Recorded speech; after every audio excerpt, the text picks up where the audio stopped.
भनेपछि तपाईको हो नाम त्यो यस्तै हो के अहिले बनाइदिएछ अहिले बनाउँछ के त्यो सब यो भन्दा पहिला पनि अरूको पनि बनाएको छ आज मेरो बनाउँदा के नौलो कुरा भयो र तपाईँले कुर्सी हानेको नि एआई हो कि के हो भन्दैछु कुर्सी चाहिँ मैले साँच्चै कुर्सी हानेकै छैन मैले कुर्सी उठाएर राख्न गएको हो अब तपाईहरु त्यही बेलामा क्लिक गर्नुहुन्छ नि कुर्सी उठायो भनेर अब उठाएर नराखम त घिसारेर राख्न मिलेन के रे रविन्द्र घाटलाई पनि जित्नु पो भन्ने कुरा आयो मान्छेले हाम्रो मान्यज्यूले रविन्द्र ढाकलाई पनि कुर्सी खेल्ने हो भने रविन्द्र ढाकले पनि देख्नुभयो तपाईँले त्यो तपाईहरुको चिन्नुहुन्न हैन सुन्नुस् म मिडियाका साथीहरुलाई के भन्छु भने त्यो मेरो नियत हैन त्यो मेरो राजनीतिक संस्कार हैन अब त्यो कारणवश अब त्यस्तो भयो हैन त्यो हुलदंगामा त्यस्तो भयो त्यसको लागि हैन त्यो रमाइलो पनि हैन त्यो रमाइलो त्यस्तो गर्न हुन्न त्यो मेरो नियत हैन मैले हैन जानी जानी मैले त्यस्तो चाहिँ गरेको हैन अब अनजानमा त्यो भूल भयो हैन त्यो भूलको लागि मैले आफू चाहिँ आत्मग्लानी गरे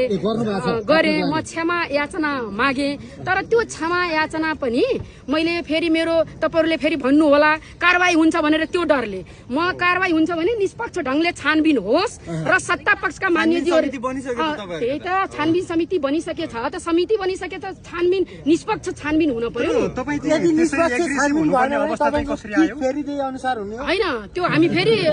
किक हैन त्यो किक नभन्नु तपाईहरु यस्तै बढाई कसैको बदनाम गर्न हुन्न हैन त्यसकारणले त्यस कारणले त्यो मेरो मिस्टेक हो मैले त्यस्तो गर्न मेरो मर्यादाले दिदैन हैन त्यो त्यो बाइ मिस्टेक हो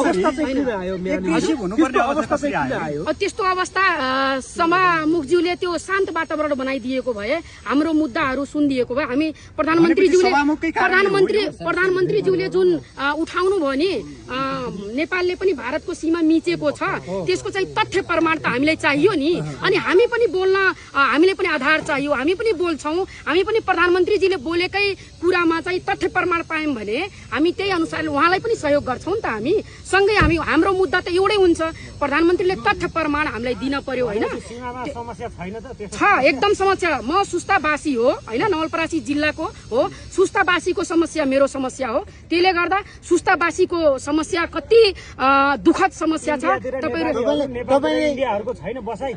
तपाईले के कुरामा चाहिँ चित्त नबुझेर त्यो अवस्था आयो संसद भवन भित्र त्यो अमर्यादित देखियो नि त जनताले हेर्दा त्यो मैले भनिसके नि त्यो विषयमा त्यो माहौलमा